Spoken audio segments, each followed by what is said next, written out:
எடுத்துக்கொண்ட தலைப்பு போதைப் பொருள் பற்றி பேச வந்துள்ளேன்.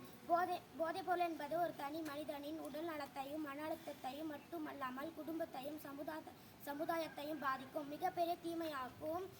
இக்காலகட்சியில் இளைஞர்கள் மற்றும் மாணவர்கள் மத்தியில் போதைப் பொருள் பயன்பாடு அதிகரித்து வருவது கவலைக்குரிய ஒன்றாக உள்ளது. போதைப் பொருட்களுக்கு அடிமையானவர்கள் தங்களது கல்வி, வேலை, குடும்ப உறவுகள் மற்றும் எதிர்காலத்தை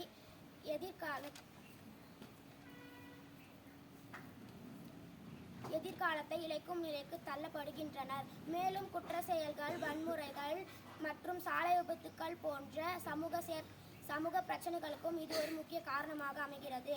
ஒரு போதைப்பொருள் இல்லாத தமிழ்நாட்டை உருவாக்குவோம் என்று முதலில் விழிப்புணர்வு அவசியம். பள்ளி மற்றும் கல்லூரிகளில் போதைப் பொருட்களுக்கு தீமைகள் குறித்து தொடர்ந்து விழிப்புணர்வு நிகழ்ச்சிகள் நடத்தப்பட வேண்டும். பெற்றோர்கள் தங்கள் குழந்தைகளின் நடத்தை மற்றும் நண்பர்கள் வட்டத்தை கற்பிக்க வேண்டும்.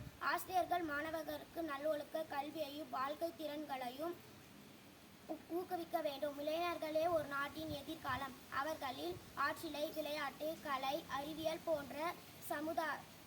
போன்ற சமுதாய சேவைகளில் செலுத்த ஊக்குவிக்க வேண்டும். எனவே நாம் அனைவரும் ஒன்றிணைத்து போதைப் பொருட்களுக்கு எதிராக குரல் எடுப்போம். போதை இல்லை என்று